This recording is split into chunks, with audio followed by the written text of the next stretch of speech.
The Premier League is back and Football Manager is back too, and announced as a major title sponsor for the Premier League for the next few seasons. So it seems like no better time than to see how Football Manager predicts this year to go. We are on an updated database, transfers all done, and of course the promoted and relegated teams all sorted out. So without further ado, let's see how Football Manager predicts this year in the Premier League to go. Who's going to win it? Who's going to get top 4 and who is going to get relegated. And as you can see, we are doing this as a completely impartial manager. I am not managing any team whatsoever. I have simply got the game on a full detail level for the Premier League with all the updated database and of course all of the updated transfers done for every single team in the Premier League. It is going to be a very interesting simulation. I've got no part to play whatsoever, and as you can probably see by a few things, I have also predicted a couple of moves as well. The likes of Alexander Isak to Newcastle or Gianluigi Donnarumma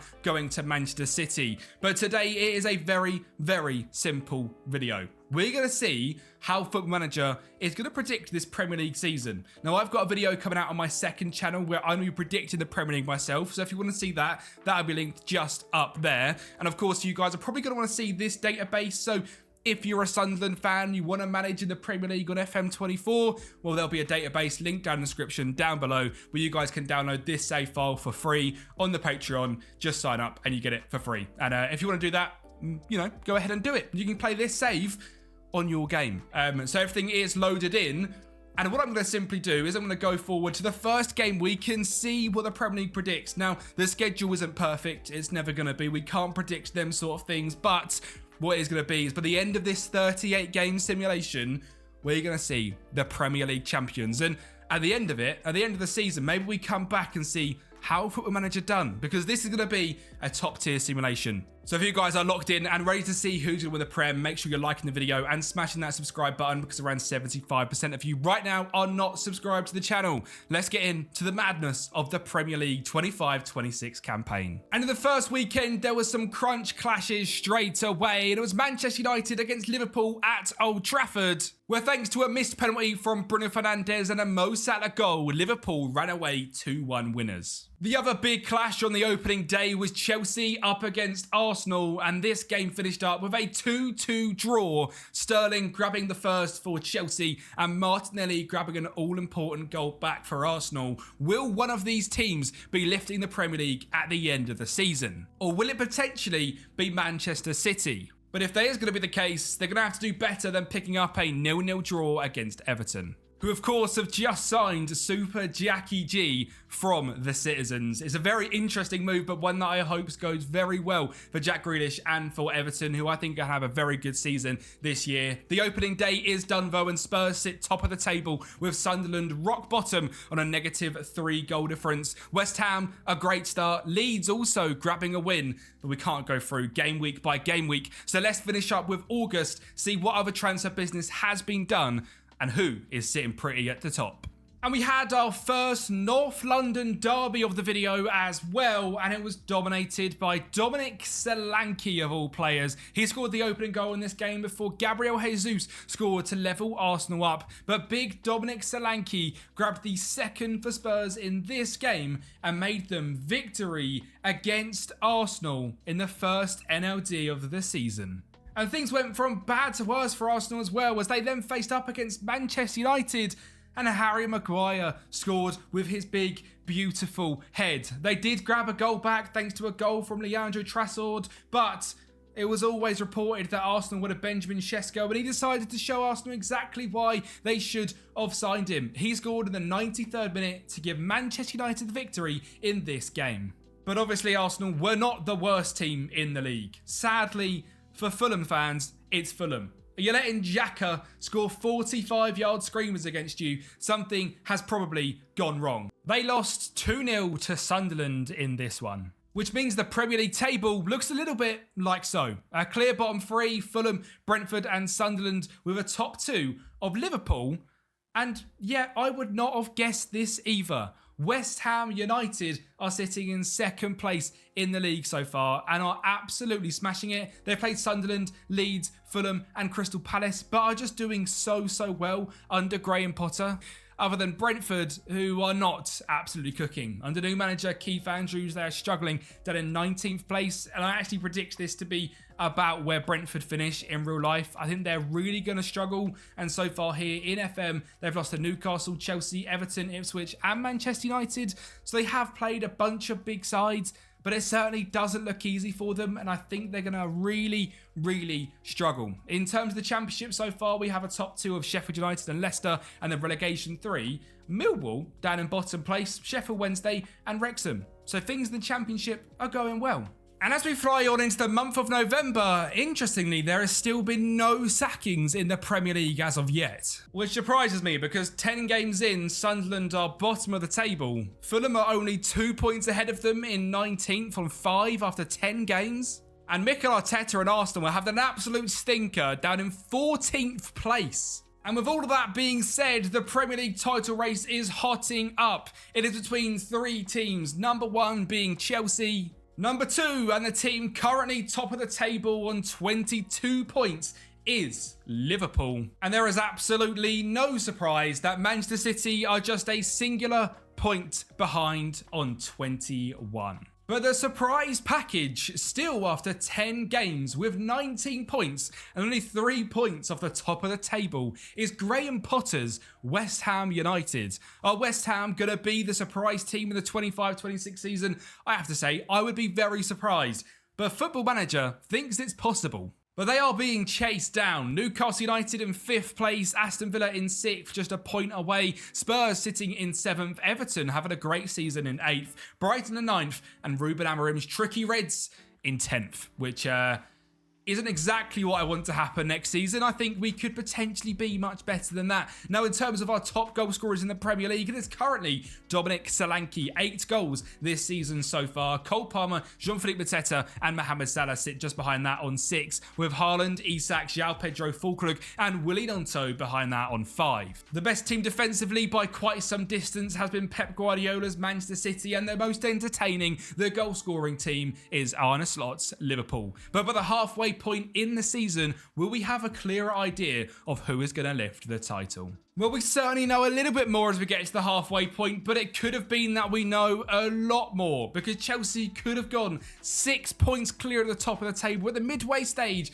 but lost to Manchester City to drag them back into the title race and Chelsea back into the palms of the chasing pack. We have also had our first manager sackings, as Fulham have replaced Marco Silva with Eddie Howe, which means he was sacked from Newcastle, and they are looking at having Jack Ross in charge to the end of the season. Sunderland sacked off Reggie Labrie and brought in Sean Dyche, which is on my bingo card to actually happen this season. The man that knows how to get you safe, you bring him in, and of course, he gets you safe.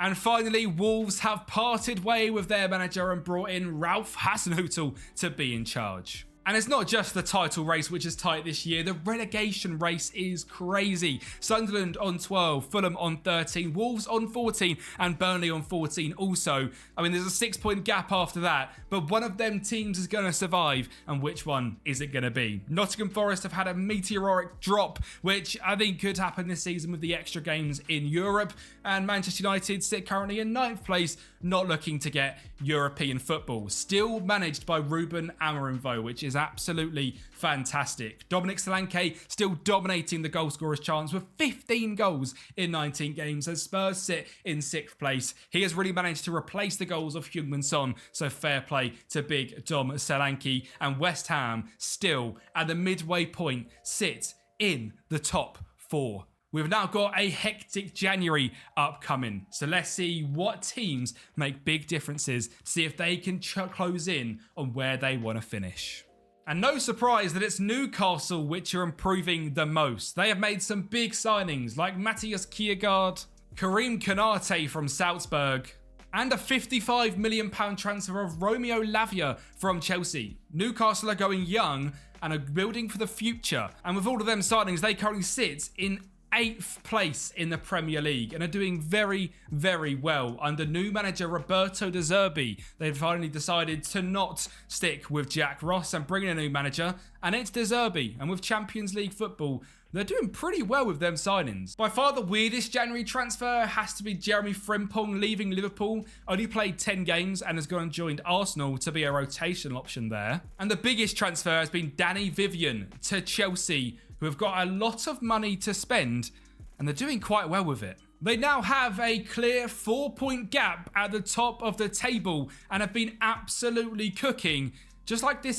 7-0 victory against Nottingham Forest, who are really struggling this season, down in 17th place. So far, Manchester United are still sticking with Ruben Amorim and have made a few January purchases, also going young, bringing in Beraldo from PSG, Noah Darvic from Stuttgart, and Mohamed El Arouch from Molenbeek. And while we mentioned the relegation battle was certainly heating up, and my God, is it heating up even more because it's getting very tight down there. Sunderland, they're gone. 5 points away from Fulham in 18th. Probably going to see them relegated. But Wolves, Fulham and Nottingham Forest are now the 3 teams all within a singular point of each other. Everton, Brighton, Burnley, all that next phase above on 25 points. And a clear mid-table of Brentford, Leeds, Palace, Bournemouth, Manchester United and Newcastle is forming, as Newcastle and United are 8 points away from the top 7, which still holds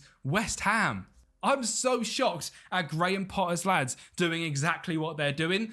I can't really fathom what's going on. And we've got our first final of the video as well, as the Carabao Cup has been played, Spurs versus Liverpool. So let's see who wins that one. Well, to be honest, this one wasn't even close. And Spurs under Thomas Frank have now gone back-to-back in trophies. Dominic Solanke seemed to have woke up this season and decided he was going to be England's number 9 and the man to lead Spurs to glory. He grabbed the first in this one against Liverpool before Pedro Porro scored up next. And in 35 minutes, the game was over. Solanke found Kulusevski to find Maddison out on the left-hand side, cuts it back to Pedro Porro, who grabs his second and makes Spurs Carabao Cup champions, which of course secures them a much needed Europa Conference League spot. So they have that guaranteed and are in the race for the top 4. I hate to say it, but I think in 29 games in, the league is all but over in terms of the champions, as Chelsea are 7 points clear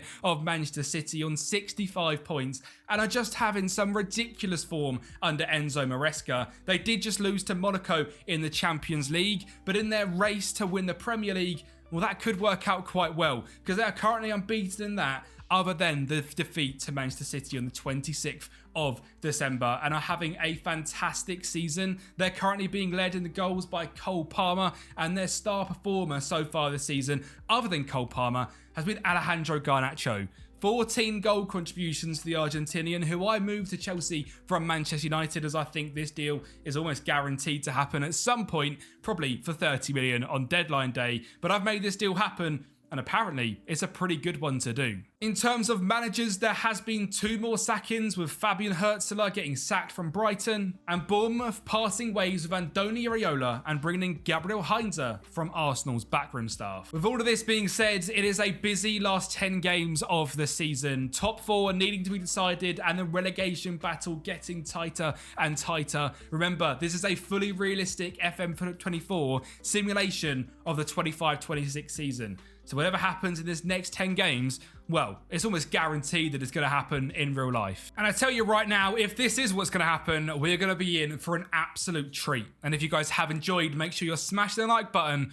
So let's look at what happens at the end of the season. Well, first up, we have an FA Cup final against Manchester United versus Wolverhampton Wanderers. And United got off to a great start thanks to a penalty from Bruno Fernandes, and a 53rd minute goal from Benjamin Sesko makes it 2-0. Now, Wolves do grab a late goal back. Mr. Victor Lindelof finds João Gomez to have a great ball through to Moller-Wolf, but sadly, this was the only goal for Wolves. And Manchester United win the FA Cup and secure European football for next season, which also keeps Ruben Amorim in his job. And it's a good job they done that as well, because they finished out in 8th place this year with a bit of a mediocre season. An improvement on last year, a trophy won, but certainly not what the Red Devils were looking for. Moving on to the top 4 battle, we had 3 teams: Aston Villa, Tottenham Hotspur, and still the surprise package of this season, West Ham United. And on the penultimate day of the season, Spurs faced up against West Ham and beat them 1-0. Which meant the top 4 race came down to the final day of the season. It was between Spurs and West Ham, as Aston Villa fell just short and West Ham needed to win to make it happen. So away from home against Bournemouth, their talisman, Super Jarrod Bowen, stepped up and secured 5th place for West Ham United as they managed to get Champions League football for next season. That is a fantastic result if you're a West Ham fan. And it was a very good season overall for all of the players. I mean, top goal scorer Nicholas Füllkrug bagged 18 goals this year. He's actually in my FPL team this season, so I'll be buzzing if this happens. Jarrod Bowen grabbed 14, which is a fantastic result. And new signing a new goalkeeper, Mads Hermansson, coming in from Leicester, was a fantastic piece of business. He managed to drop a 7.05 average rating, and overall West Ham gelled together under Graham Potter and secured 5th place. But now for the relegation battle, and it was between 4 teams who could potentially finish in 17th and stay safe. Number 1 was Brentford under Keith Andrews. The second was Nottingham Forest, which was a tumultuous season. Fulham were up next, managed by Eddie Howe, and it was FA Cup finalist Wolves that were also in the race, but these fell short and managed to get relegated. Fulham finished up their season with a 2-0 loss against Manchester United, while Nottingham Forest managed to sneak a point away from Palace, while Brentford managed to get an all-important 3-0 victory over Aston Villa. Which means the 3 relegated sides this season were Sunderland on 27, Wolves on 31, and Fulham on 37. Forest surviving on 39, and the same goes for Brentford. That last day win was a massive one for them. But it all comes down to the title race. And just a few minutes ago, we were talking about 7 points clear for Chelsea.